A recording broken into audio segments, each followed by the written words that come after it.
Fading love, endless memories, a heartfelt journey through grief, loss, and the quiet search for peace. A story of love, letting go, and finding hope again.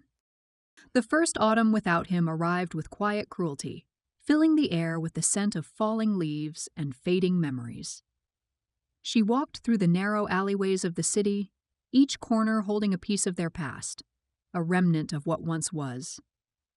The bakery at the end of the street still had the same aroma of warm bread and cinnamon, the same scent that used to cling to his scarf whenever he met her after work. The world had not stopped turning in his absence, but she had. She had been frozen in time, caught in the spaces between their laughter, their whispered promises, and the unspoken words left to decay in the silence.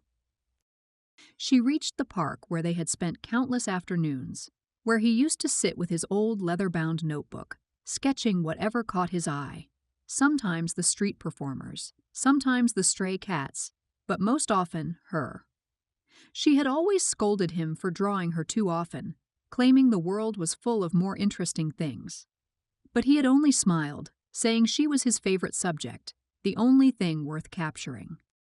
The bench where he used to sit remained the same, but the person who had filled it with warmth was gone.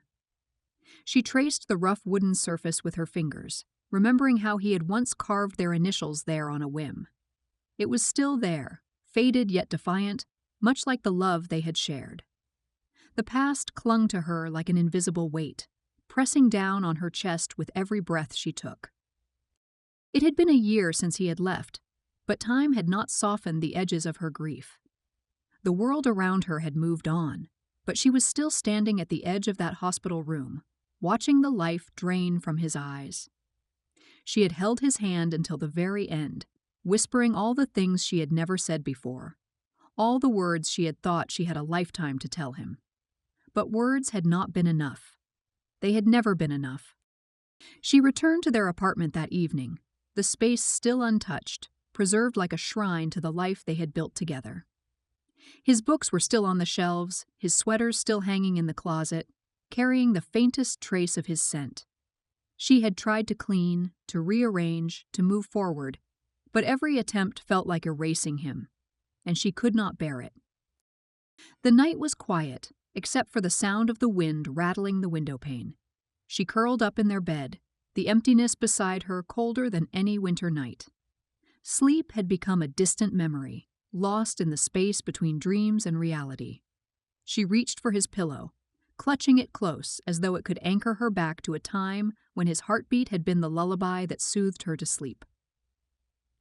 The days blurred into one another, each passing moment a cruel reminder of the life she had once known. The city continued to breathe, to live, to move forward, but she remained trapped in the echoes of the past. She went through the motions, pretending to exist, pretending to be whole, but the truth was written in the hollowness of her eyes, in the way she traced his name in the condensation on the window, and in the way she sat in the dark, listening to the wind as if it carried his voice. She visited his grave on the anniversary of his passing, the cemetery bathed in the golden hues of autumn. The leaves crunched beneath her feet as she approached the small gray stone that bore his name. She knelt before it, running her fingers over the carved letters, as if touching them could somehow bring him closer. She placed a single white chrysanthemum beside his name, the same flower he had once tucked behind her ear during one of their walks. The sky stretched endlessly above her, a vast expanse of muted blues and grays. She closed her eyes, letting the wind carry away the tears she could no longer hold back. It had been a year, yet the pain remained as fresh as the day he had left. The world kept telling her that time would heal, that grief would eventually fade into something bearable, but they had all been wrong. She sat there for hours, whispering the words she had never had the courage to say when he was alive, words of love and longing, of regret and sorrow. The wind carried them away up into the sky, where she hoped they would find him. That night, as she lay in bed staring at the ceiling, she made a decision. She could no longer live like this, caught between past and present, trapped in the echoes of what once was. If she could not find him in life, then perhaps she would find him in death. The next morning, she prepared everything with quiet precision. She wore the dress he had always loved, the one he had said made her look like the embodiment of autumn itself. She arranged their favorite records beside the bed and lit the candles he had once joked made their apartment look like a shrine. The air smelled of nostalgia, of memories and endings. She walked to the bridge where they had once spent countless nights watching the city lights flicker like fallen stars. The river below was calm, its surface reflecting the golden hues of the setting sun. The wind whispered through the trees, carrying the scent of the chrysanthemums she had left by his grave. She stepped forward, the railing cold beneath her fingertips. The world stretched endlessly before her, vast and infinite, yet she felt nothing but the aching emptiness inside. She closed her eyes, letting the wind embrace her like a lover's farewell. And then, with a quiet breath, she let go.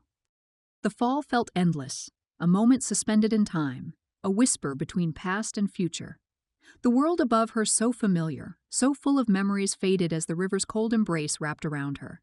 She sank deeper, carried by the current, the world above becoming a blur of light and sound that slowly dissipated into silence. It was as if she had stepped into another world, a quiet place where grief, sorrow, and pain could not reach her. The coldness of the water numbed her, and in its depths, she found something she had not expected: peace. The water, dark and still, cradled her like an old friend.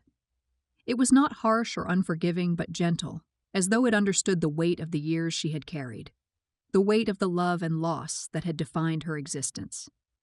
Her thoughts slowed, and the endless cycle of memories that had haunted her for so long seemed to lose their sharpness, fading into the distance. The sound of the city, the noise of life above, became a faint echo, swallowed by the deep, endless river that held her. For the first time in what felt like years, there was no pain, no ache in her chest, only a quiet lull. She let herself go, allowed herself to be consumed by the river's calm, and surrendered to the current that carried her away. There was no more rushing forward, no more pretending to live, no more pretending to be whole. She was free in a way she had never known before. The burden of holding on, of searching for meaning in a world that had never seemed to stop moving without her, had been lifted. Here in the water, everything was still. Her mind drifted, memories floating up like fragments of old photographs. The sound of his voice, the warmth of his touch, the way he had looked at her with such tenderness, as if the world had faded away whenever they were together, these things resurfaced, but they were no longer sharp with longing. Instead, they were soft and distant, like echoes of a dream that had passed. She could almost hear him laughing beside her and see him sketching her with that quiet smile he always wore. In those memories there was no sorrow, no absence, just the love they had shared. As the minutes passed, the water seemed to pull her further into its depths, further from the life she had once known. The distance between the surface and the riverbed felt like an eternity, but the river held her with an unspoken promise. Time, in this place, had no meaning. Here she could be still, suspended in the moment she had chosen, free from the pain that had followed her since his death. But even in this stillness, the world above her did not cease. The river, while a sanctuary, was not the end. The wind still whispered through the trees by the bridge, and the city continued to pulse with life, oblivious to the quiet loss that had slipped away beneath the surface. As the river carried her, she could still feel the weight of her life, the weight of everything she had left behind, still clinging to her like the leaves that fell from the trees each autumn. She realized then that even in surrender she was not free. And so, in the silence of the river's depths, a question arose. Was this peace, or simply the quiet before something else? The water's pull grew stronger, its depths darker, but still there was no fear. She was no longer afraid of what might come, whether it was the end or some strange continuation she could not yet understand. She felt no urge to fight against the current, no instinct to reach for the surface. She simply existed in that moment, in the space between past and future, between life and death. She had been bound to the world above for so long, but now she was letting go completely.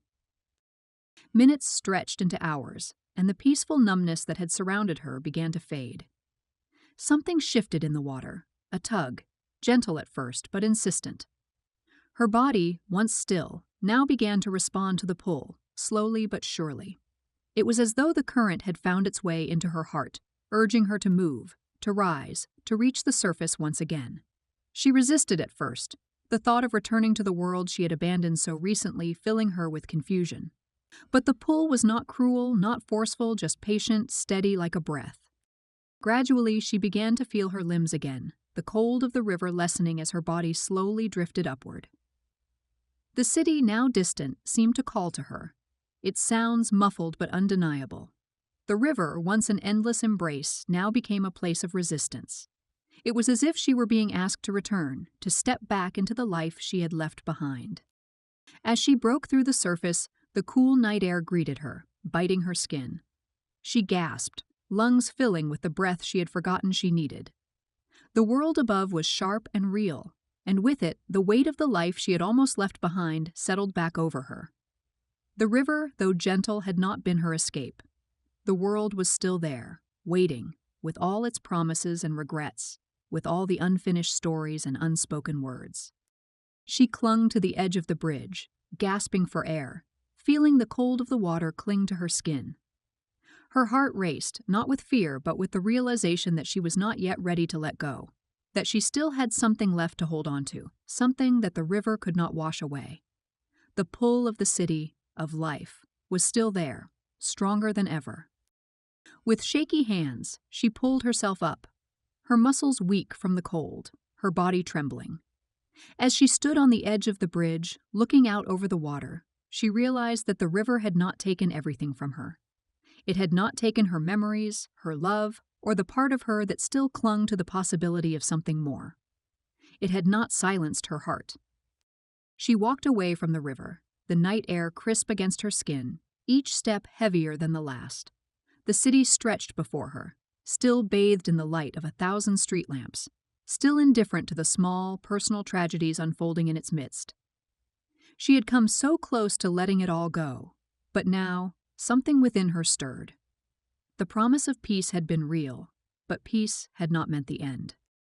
And as she walked away from the river, from the bridge, and from the place where she had almost disappeared, she understood that there was still a path forward, however uncertain, however painful. The wind still carried the scent of chrysanthemums from his grave, but it was no longer a reminder of the finality of loss. It was a whisper of something that could not be erased, something she had not yet learned to let go of. Somewhere in the spaces between time and memory, there was still a chance for her to find what had been lost.